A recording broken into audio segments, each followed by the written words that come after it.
To get started, I am going to be seasoning 2.5 pounds of boneless pork loin chops. You could use the pork meat of your choice, something like pork shoulder.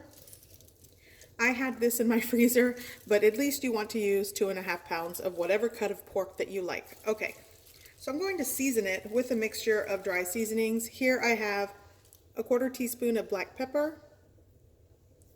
I have 1 teaspoon of salt, a 1/2 teaspoon of granulated onion powder, a 1/2 teaspoon of granulated garlic powder, and a 1/4 teaspoon of ground cumin. The ratios of these ingredients are to your preference or to your taste, but this combination is something I use frequently for this.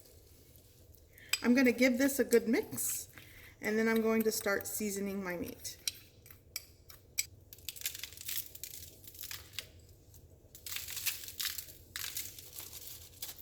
Okay, so my meat is seasoned. I'm going to let this hang out until I preheat my pot that I'll be cooking everything in.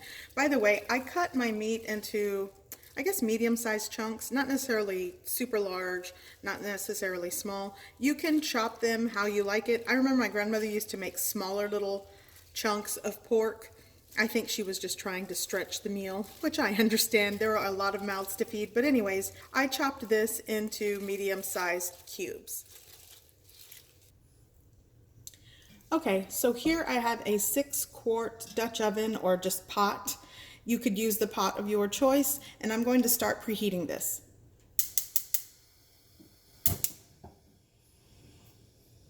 Now that my pot is preheated, I'm going to add a couple tablespoons of oil.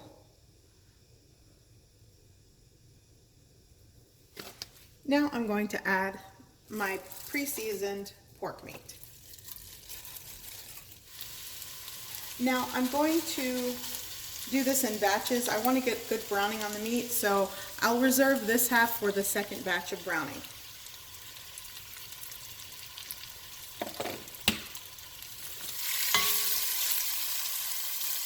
Now, I know I said I'm going to brown this, but I really do want to cook it through and make sure everything is cooked for the most part. So definitely want to get good browning on this, but I am going to take this around 10 to 12 minutes to make sure that it's almost cooked through. And I'm going to do this in batches.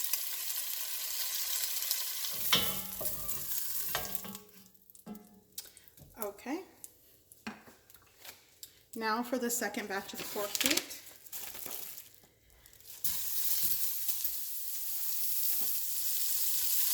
To brown this, I cranked up the heat to about a medium-high heat. You really want to get this browned in the pan, but you know, adjust accordingly. You don't want it to burn either.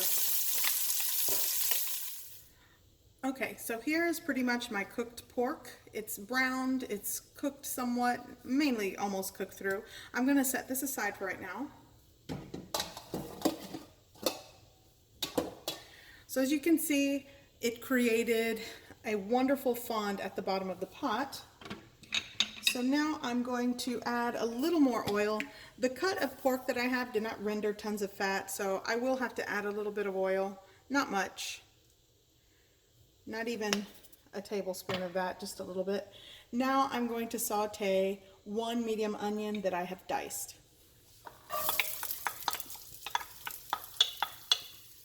And I've also lowered the heat a little bit.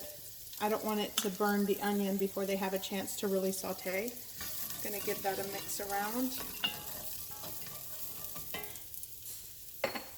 And I'm also going to add probably a 1/4 teaspoon, or yeah, I'd say a 1/4 teaspoon of salt to these onions. And now I'm just going to saute these until they are softened and translucent. Okay, so my onions have a head start. They are sauteed and softened. So now I am going to add 3 cloves of minced fresh garlic.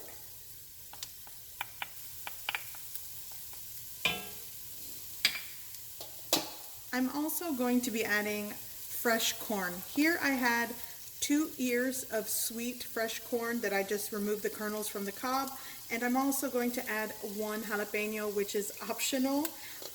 Growing up, my grandmother, even now, She does not like spicy things, so she would always opt to use bell pepper.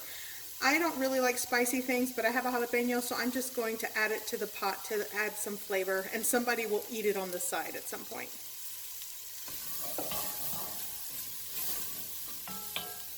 Use that corn.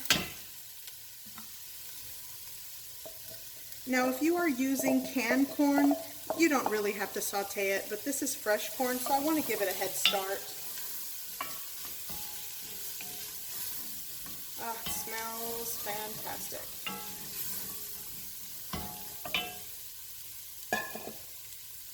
I'm going to add my jalapeno, just sort of give it a saute a little bit, just to get the skin blistered.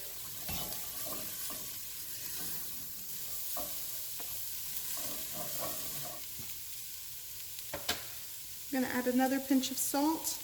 Probably in all, I'll be using, including the seasoning that I used for the pork meat, the pinch of salt for the onions, the pinch of salt for the corn, probably somewhere between a teaspoon and a half to almost 2 teaspoons of salt. Not really 2 teaspoons. I'd say a teaspoon and a half of salt is going into this, but definitely things like salt is to your preference and taste. Okay, so this is sauteed enough. So here comes my favorite part. I am going to deglaze the pan with chicken broth. This is low sodium chicken broth that I purchased from the store, and this is 1.5 cups.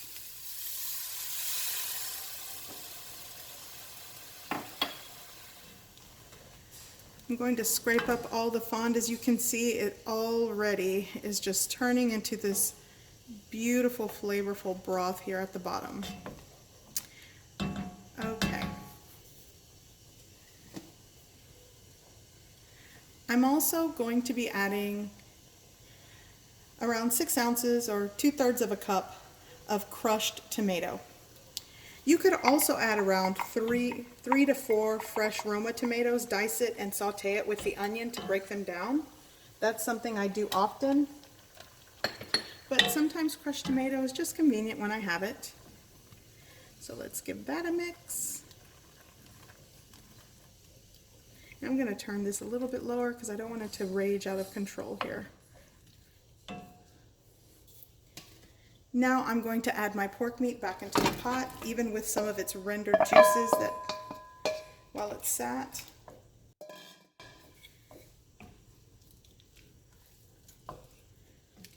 Okay, so that has a mix.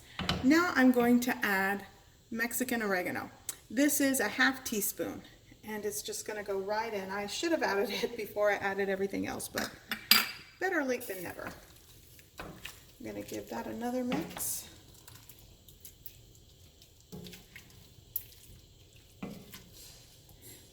This is just some of my favorite, oh man. Okay, now I'm going to add Mexican squash. If you cannot find Mexican squash, you can opt to use zucchini. I have cut these into thick rings and then cut the rings in half. You can cut them into cubes or however you like.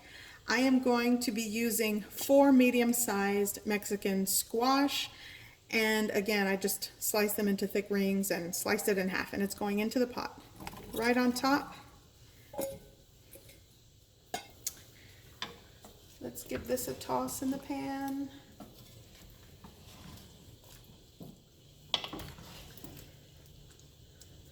Okay.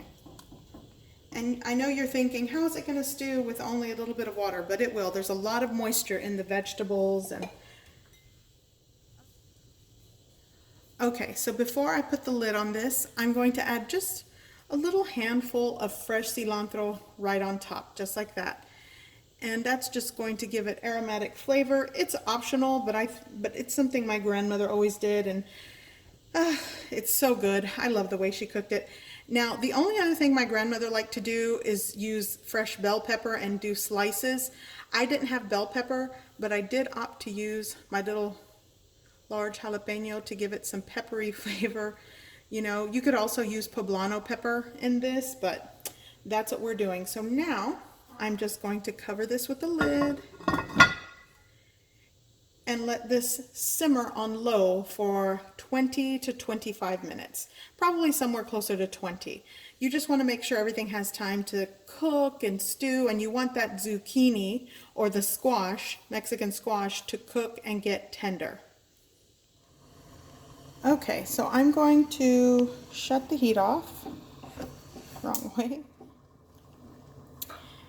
It has been 25 minutes, and here is my delicious pork and Mexican squash stew. Now, I've had this several ways.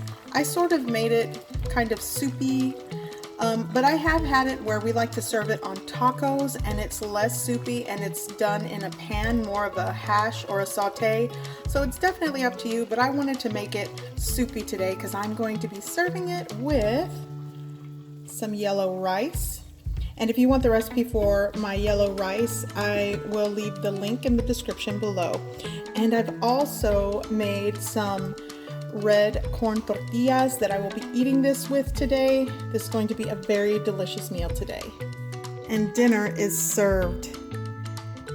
You guys, this is childhood in a bowl. It is another comfort childhood favorite. I definitely hope you guys give this a try.